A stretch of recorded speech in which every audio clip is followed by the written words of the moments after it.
Anusha Komal. Welcome to ET Entertainment Unlimited. సుడిగాలి సుధీర్ని మళ్ళీ side చేశారు.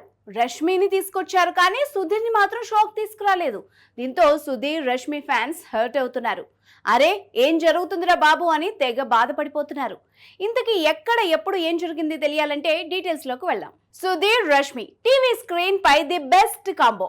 ఎంతలా అంటే గత కొన్నేళ్లుగా ఈ టీవీలో ఏ ఈవెంట్ జరిగినా సరే ఆడియన్స్ ముందుగా చూసేది సుధీర్ రష్మి గురించే. వాళ్ళున్నారా అయితే ఎంటర్టైన్మెంట్ ఫుల్గా ఉంటుందని ఆడియన్స్ ఫిక్స్ అయిపోతారు.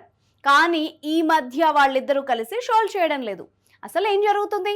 సుధీర్ రష్మి ఎందుకు కలిసి చేయట్లేదు అని అందరూ తెగ మాట్లాడుకుంటున్నారు. సుధీర్ రష్మికి ఏమైనా చెడిందా లేక కావాలనే షోలోకి వీళ్ళని తీసుకోవట్లేదా అని కూడా అనుకుంటున్నారు. ఈటీవీలో హోలీ ఈవెంట్ కి కూడా సుధీర్ రష్మి తప్పించి మిగిలిన వాళ్ళందరూ ఉన్నారు. ఇప్పుడు ఈటీవీలోనే అంగరంగ వైభవంగా పేరుతో ఉగాది ఈవెంట్ ప్లాన్ చేశారు.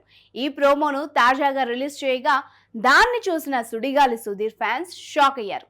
అరే ఈ ఈవెంట్లో ప్రదీప్, రష్మి, రోజా, సుమ ఇలా అందరూ ఉన్నారు, సుధీర్ మాత్రం ఎందుకు లేడు అని ఆలోచిస్తున్నారు. కావాలనే సుధీర్ని సైడ్ చేస్తున్నారా అని డిస్కషన్స్ పెడుతున్నారు. ఇదిలా ఉండగా హోలీకి సుధీర్ రష్మిని ఈటీవీ వాళ్ళు పక్కన పెట్టేసరికి మా టీవీ డైరెక్షన్ టీం పక్కా స్కెచ్ వేసింది. సుధీర్ రష్మి కాంబోతో ఈవెంట్ ప్లాన్ చేసింది. ఇప్పటికే రిలీజ్ అయిన ఈ షో ప్రోమో అయితే యూట్యూబ్లో ఫుల్గా ఎంటర్టైన్ చేస్తోంది. మరి సుధీర్ రష్మి కాంబో మీలో ఎంతమందికి ఇష్టం? వాళ్ళు చేసిన షోస్లో మీకు ఏది బాగా నచ్చుతుంది? సుధీర్ ఈటీవీ ఈవెంట్లలో కనిపించకపోవడంపై మీరేమనుకుంటున్నారు? మీ అభిప్రాయం కమెంట్స్లో చెప్పండి.